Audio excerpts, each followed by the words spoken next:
Hi, this is part 2 of my video. I got cut off because I ran out of space, so this won't be very long.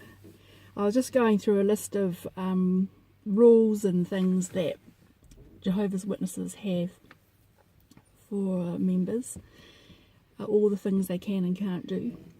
And I've just spoken about higher education, how that was frowned upon.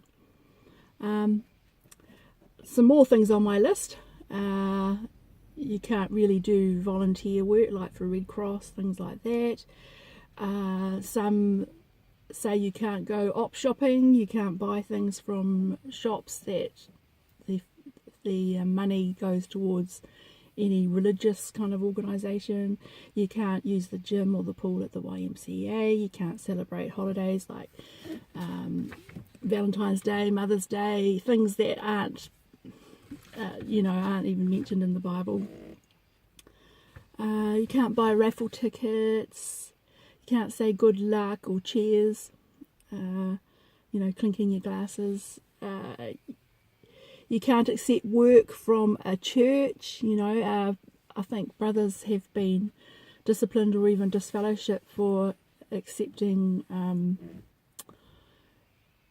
contracts from or contracting to churches and things like to build their roof or repair their buildings, things like that. And recently, it might have been last year, there was a watchtower that talked about not attending worldly wedding receptions, so making rules there. I'm sure that didn't go down too well. And on top of all there's a whole lot more, but on top of this, there's elders' personal opinions too that they add into the mix. We had an elder in my congregation who one day gave a talk from the platform and said that we should all be addressing each other as brother so-and-so and sister so-and-so, not using first names, like he was making a rule. And I thought, well, they didn't do that in the first century. There's no record of them addressing each other that way in the scriptures. They might have said, oh, this is our brother Peter or whatever, but they didn't say brother Peter, like a title.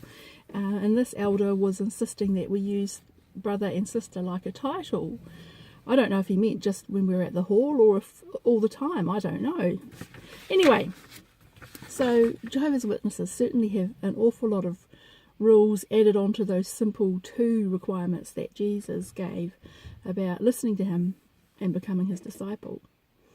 Of course, the scriptures that were quoted in today's Watchtower study, where it's talking about being set free, it's really talking about being set free ultimately from sin and death.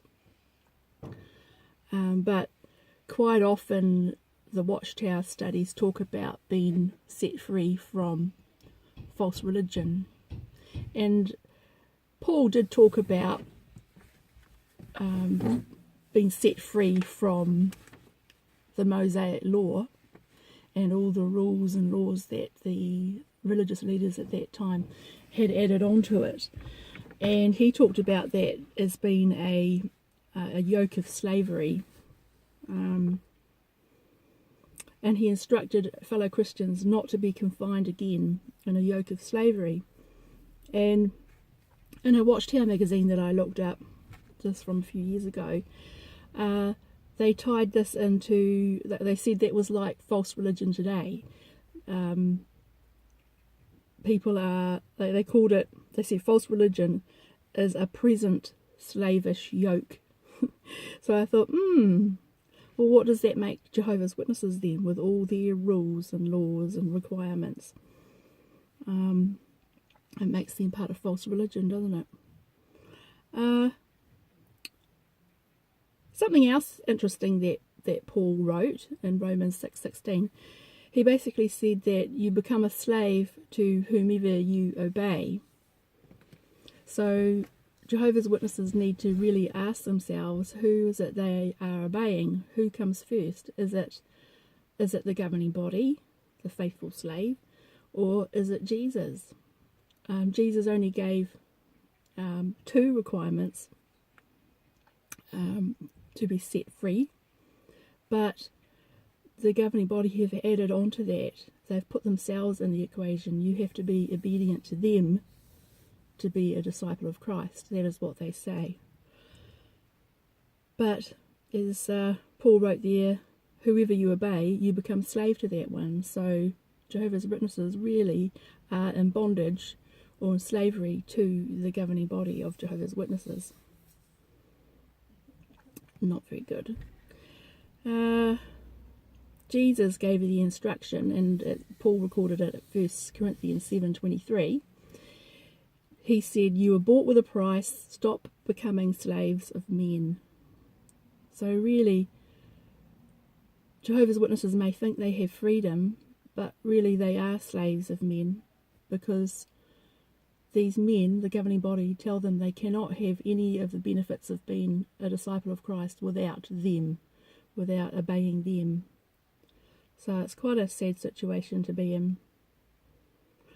The kind of the freedom that the scriptures talk about, the Jehovah's Witnesses don't have any of that.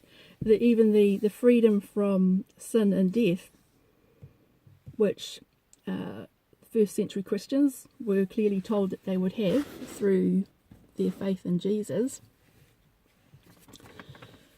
this is not available to the other sheep, the great crowd of other sheep. That they will only, according to the witness teachings, they will only get this freedom from sin and death after the end of the 1,000 years, when they've been perfected and tested, and if they pass the final test, then they will have that freedom. Yet the scriptures talk about being set free in the present tense, and it doesn't say that there's, that there's a group of Christians that wouldn't have that. So the teachings are pretty messed up, really. Anyway, I think I will leave it there. See ya. Bye.